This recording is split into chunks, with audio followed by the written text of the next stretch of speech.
It's great to have you here on the Clark Howard Show. Our mission is to serve you with knowledge so you are empowered to make better financial decisions in your life. One way we try to help you make good decisions is with our websites, clark.com and clarkdeals.com. And I've got a deal for you. Great news today. You now will be able to monitor your credit reports all year long for free for years to come. It's big news. Also, I want to talk about homeowners associations. Now represent, in new construction, 2/3 of homes are in mandatory homeowners associations. They can be great, but there can also be problems. I want to tell you what you need to know so you make an informed decision before you end up in a mandatory homeowners association community. Because what you don't know could hurt you. You could even lose your home. So let's talk credit. Americans know more about their credit than they ever have. But a lot of people are just totally befuddled by it or don't know who to trust, where to look, and the rest. Well, years ago, there was a compromise statute passed by the Congress and signed by the president that required Equifax, TransUnion, and Experian to make available to you your credit report once each year for free. They weren't happy. But then there was this federally approved site called annualcreditreport.com. And Equifax, TransUnion, and Experian discovered, hey, this free report is a great sales tool for us. And when you go to annualcreditreport.com, the three major credit bureaus are going to try to sell you all kinds of junk. Yeah, you can get your report for free, but they're going to try to get you to subscribe to this or that or the other and rip you off to the end of the earth. It's worked so well for them as a sales tool that they are now making annual credit report basically weekly credit report. You're able every week to go on to annualcreditreport.com and get a copy of your credit report for free from all three bureaus. This is a great advantage to you because if you get denied for something, you can go on and say, oh, wow, look at that on my Equifax report, or what is that thing on my Experian report, or whatever. You're able to see it for free. So use the free tools you're allowed to get your free credit report when you want. And remember, there are a lot of fake sites out there that use different names that pretend to be free. The only actual one that is the government-approved site doesn't even have free in its name. Annualcreditreport.com. That's the site. And again, I don't care what pitch Equifax, TransUnion, or Experian make to you. Don't line their pockets with those junky, awful, ridiculous memberships and subscriptions they try to get you to sign up for. Just get your free report. And remember also, and I can't ever say this enough, if you have credit cards, most credit card issuers now make your credit score available to you for free, either a real one, a FICO, or a simulated one called a Vantage Score. They make it available to you on their app or on their website for free whenever you want to see it. And why do they do it? Because they pay to see your credit score constantly anyway. So Discover came up with the idea years ago that the industry was furious at Discover, where Discover said, hey, we're already paying for this. This is a nice benefit for you. You can see your credit score whenever you want for free. And Discover was right. And now the industry has widely adopted that. And then there's always Credit Karma, where you can see free copies of your credit reports and a simulation of your credit score for two of the bureaus using the Vantage simulation. Again, not as solid a score, a real score, as a FICO, but it gives you a good indication of how you're doing generally with your credit. Christa? Let's go to questions. This is in from Matthew in Maine. I know you say never buy the extended protection plan, but I wanted to ask you anyway. I just bought some appliances from a local chain, and if you buy their 5-year protection plan for $250 and don't end up using it, it's converted into a coupon for $250 off of a purchase of $9.99 or more. Does this change the calculus enough to make the protection plan a worthwhile idea? It does tell you, Matthew, how unbelievably profitable extended warranties are sold by retailers, that they would make these offers where they'll rebate all the money to you for a future purchase to try to get you to spend the $250. So appliances break more than electronics. There's a higher chance that you might need it, but the math is still very, very favorable to the appliance store. So the question is on this feeling like you have your cake and eat it too, or whatever that expression is, is that are you really getting that? Because there's a high fatality rate in the appliance and electronics business of the retailers themselves. So you could buy this feeling like, hey, this is a no-lose scenario for you. You either have the coverage for the appliances or you get the money back in a future purchase 5 years later, but only if they're still around. So it's only as good as the store that exists. And you could put that into a savings account and calculate what you'd have after 3 years, too, to just see the... After 5 years, so $250 after 5 years. I can't do that math. No. I'm thinking today's interest rates, you'd have... oh, my goodness, I should be able to do that. This is terrible. I can't do it quickly. It's I'm going to take a chance. I would say it'd be worth like $320 after the 5 years. It's pretty good. So you wouldn't earn an enormous amount on that money. Andy in Mississippi says, I really enjoy listening to your podcast. My question is, since you have a lot of experience flying, how do you overcome the fear of flying? I've flown before, but each time I fly, I feel so overwhelmed with worry about the planes and what may happen to them. So Christa has never enjoyed flying. I don't love it, no. And used to be terrified flying. Mm-hmm. How did you overcome it? Well, there are a few ways. I think that's just like I have a tendency toward anxiety anyway, so getting help with that was very helpful. It's a control thing. So there are classes you can take online, and some airlines used to offer them. I don't think many do anymore, but I know British Airways did, and Virgin offered one where you can take a fear of flying class where actually what the important thing is they teach you what's really going on and showing you how everything works so you can see how it's so much safer than driving even is. Do you know about the Jell-O video? No. Apparently one of the best tools that's ever helped people with flying is there's a pilot who apparently, I think they have a family member who has flying anxiety or whatever, did this video explaining what happens, what's that bouncing you may feel from time to time in the sky and all that. And it apparently has been very helpful to people watching the Jell-O video about what actually is going on and why you should not, why it helps relieve that fear, that concern, that unknown for you. I fly, gosh, this year I've flown more than once a week on average all year. And I know this is weird, but every time I get on a plane, I love it. I'm excited by it.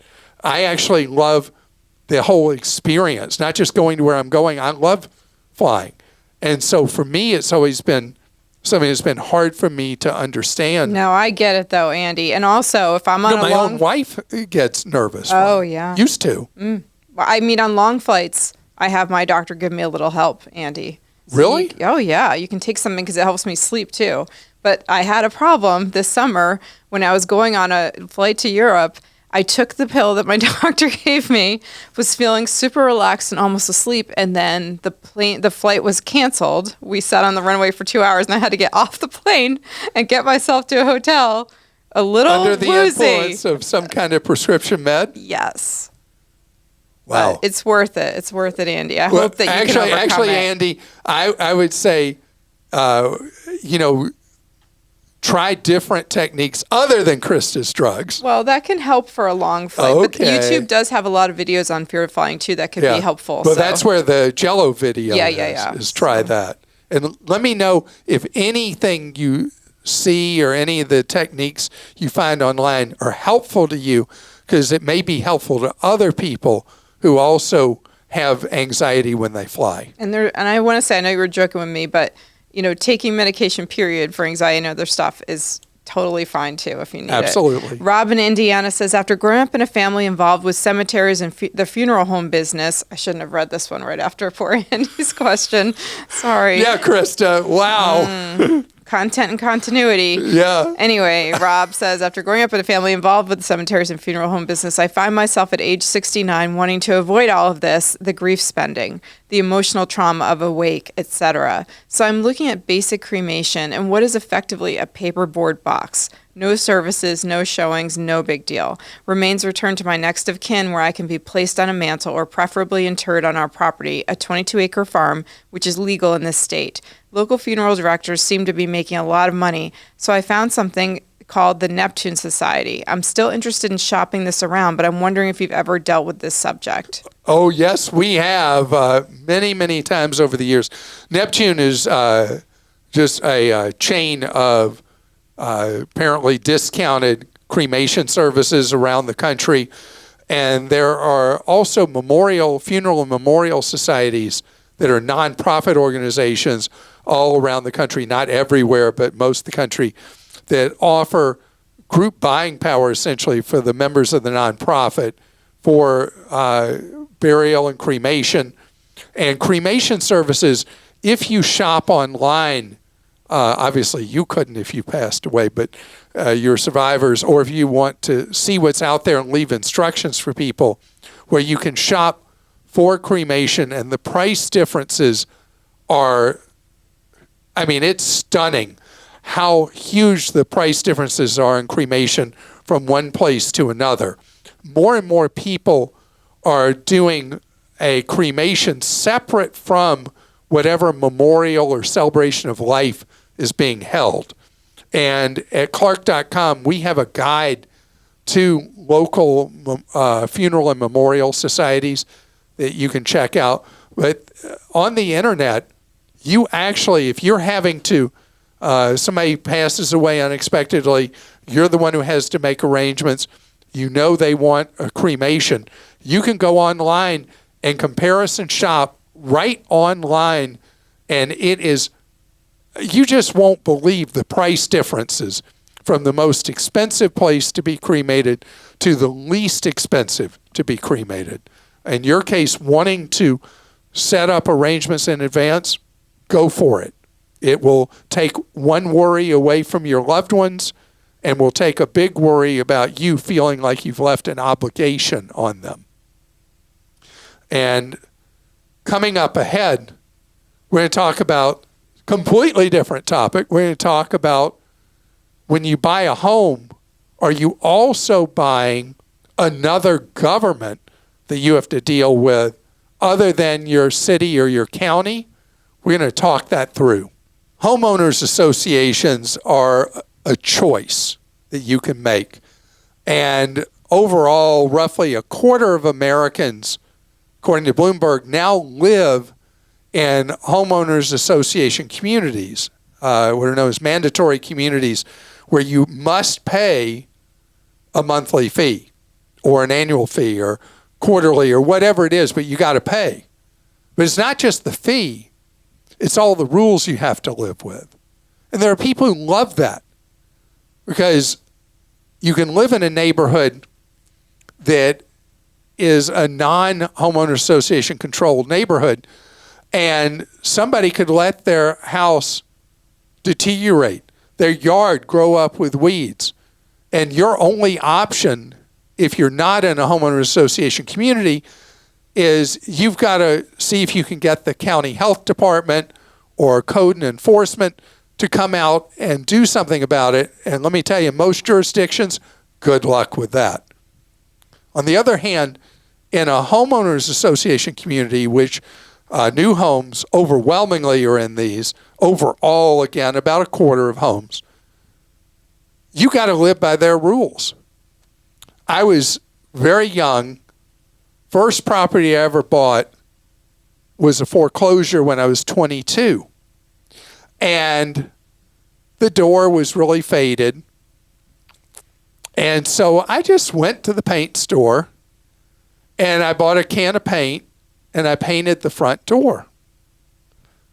At 22, I learned about homeowners associations because the next thing I got was an unfriendly letter telling me I was being assessed a daily fine for having a color on my door not authorized by the association. Well, that was your fault because you bought the cheapest paint possible, the neon green.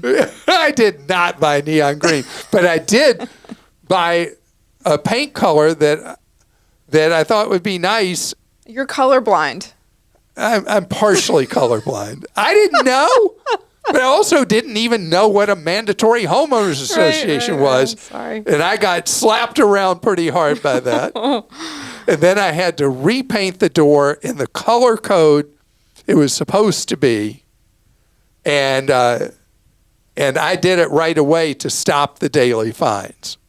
And that's when I learned, and that was 2 generations ago, I learned about it. At that point, not many people lived in homeowners association communities, but they control what fence you can have, what color roof you can have, whether you can have solar on your roof, unless there's state law in your state that says they can't keep you from having solar, and all this stuff. I mean, and there are people who just can't stand it. They say what kind of grass you have to have and how tall it can be, and on and on and on. It can be hyper specific. And one of the things with homeowners associations and condo associations is there's no separation of powers. The condo association board or the homeowner association board, they're judge, jury, and executioner. There is no normal process for appeal. And sometimes they can be a real pain. It can be a positive. And can be an enormous positive. Because the thing I talked about somebody's yard falling apart, or they have cars up on blocks or whatever. Right. I mean, the advantage of a homeowner association is clear too. You have to know up front though, like I did not. And I didn't know I couldn't paint the door. I mean, it was my door, but I wasn't allowed to paint it whatever I wanted to. And you got to know that in a homeowners or condominium association, you're going to have these rules. You must live by them. And if you have a board that's misbehaving, that's power hungry or whatever, then organize yourselves, run for board seats, and take it away from the people that are being abusive. But do not decide you're going to get in a fight with the board when they tell you you can't do this or you can't do that or do the other, because they have extraordinary powers. And in a number of states, they can issue fines to you and then foreclose on you. They can just take your home away. You're out of your home. So know the scoop, know the rules, and if you don't know the rules and you get in trouble, comply, because failure to comply is bad ugly. Okay. See, it's football season, so I can go back to saying bad ugly. Maureen in Michigan says, Clark, I want to shop around for cheaper car insurance, but I currently use the same company for car and home insurance. My recent car insurance statement says a multiple line discount has been applied, but it doesn't say how much. Is there a way to tell from the statement how much I'm saving by bundling? It won't make sense to get less expensive car insurance if my homeowner's insurance cost increases. I'm reluctant to contact the insurance agent because I'm not sure if I'll get a straight answer. And Clark, thanks for all you do. For years, I was too intimidated about all things financial until I started listening to you. Now I can take control of my finances, and I'm feeling much more secure about them. Well, Maureen, I'm really, really happy about that. And there's a tendency to try to make this stuff confusing, and a lot of it is confusing. And so, but it should not intimidate, because every bit you learn, it puts you more and more in control. And this is a perfect example. So here you are, it's kind of like this hidden number.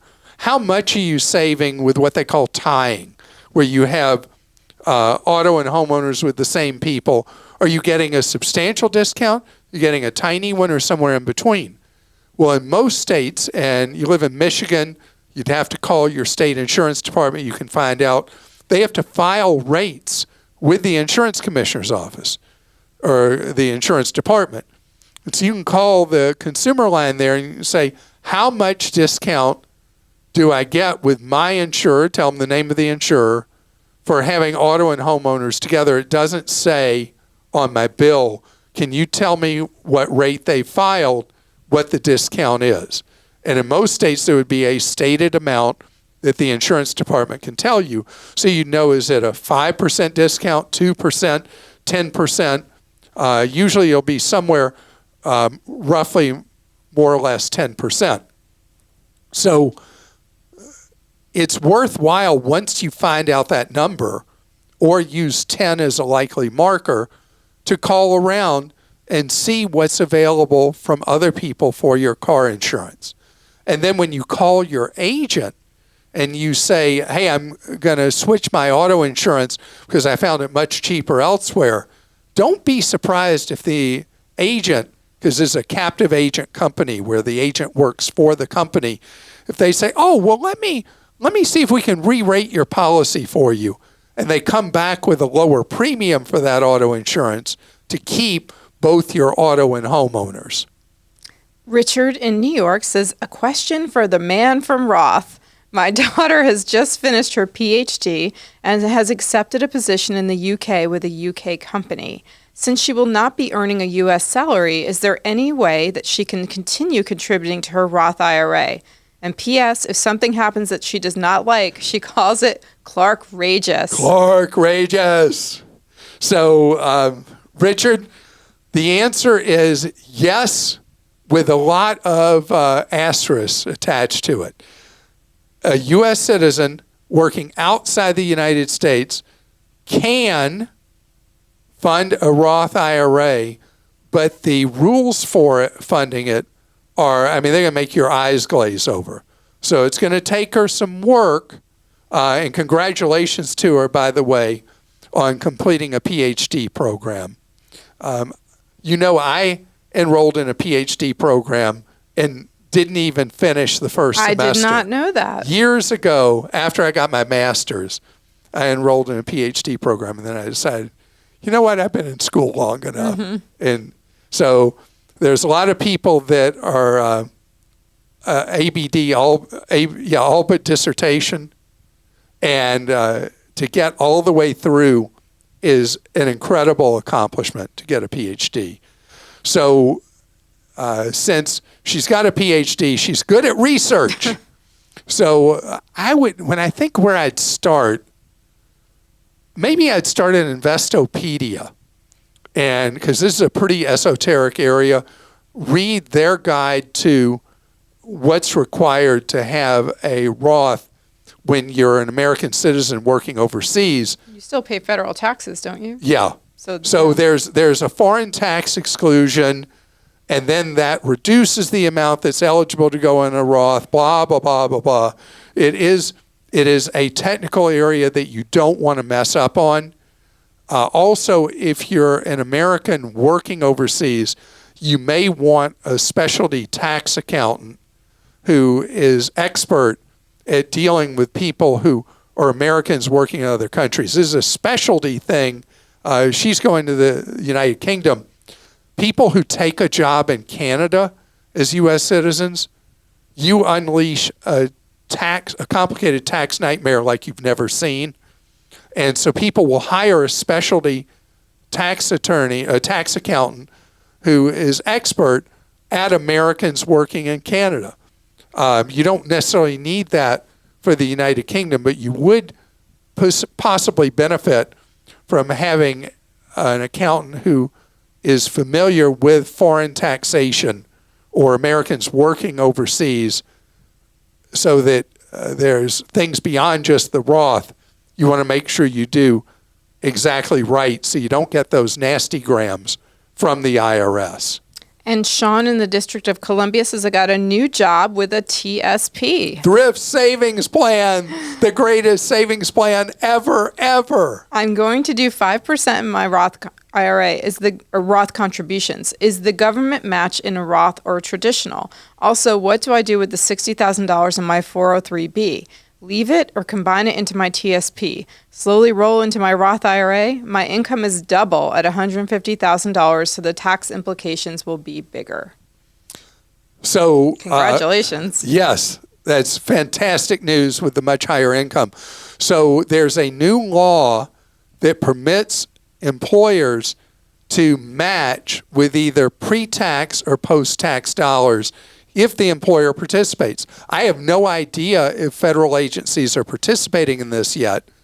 And so it'll be at your option whether the match is, if the feds are allowing federal employees to do this at the agency you're going to be at, you will have the option of either having pre-tax match on the TSP, or if permitted, post-tax match, where you pay the tax up front for the match being in the Roth version of the TSP. Now, for most taxpayers, because tax rates are historically low right now, most taxpayers would benefit, except for ultra-high income earners, doing the Roth version of whatever retirement plan it is you're doing and paying the tax for whatever employer match there is, if permitted where you work, to go Roth match instead of traditional. As for the 403B money pay you, even in a lower cost provider, you're paying much higher fees than what are going to be available in the TSP. So moving money over from the from the 403B into your TSP over time would be very much to your advantage, even if you're going to have to pay out taxes to do that conversion over time. As best we can find online, though, the federal government is not yet permitting TSP match from the government to go in post-tax. So far, as best we can find, still only pre-tax. And I want to thank you so much for being with us today. Remember, our Team Clark Consumer Action Center provides you one-on-one free advice and guidance and information when you need it. Available to you Monday through Friday.